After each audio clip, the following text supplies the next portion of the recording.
So here I am at Harley Davidson in Linden.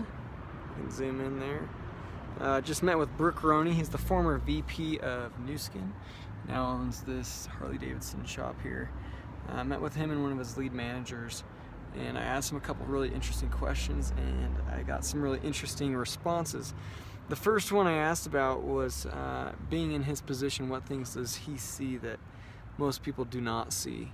And he really talked about ownership. When you are an owner, you can see things and you have kind of an end vision and a goal in mind that most people don't recognize.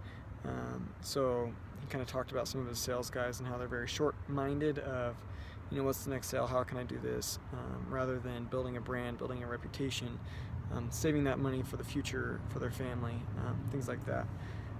Leading kind of into that question was also a question about principles and standards.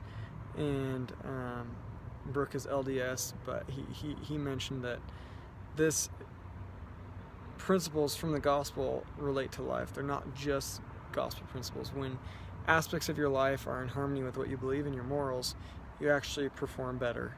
And I also found that really interesting. And the last thing I asked him was, hey, if you could go back 15 years, what advice would you give yourself? And he said he actually wouldn't want to go back and give himself advice in 15 years because he was actually pretty risky then, and he just kind of jumped into NuSkin. This is what we're going to do, we're going for it. But now his mindset's changed to more of a protect your values, protect your assets, protect your family and your future, and he's not as risky. Anyways, interesting interview, loved the guy, loved being here, great experience.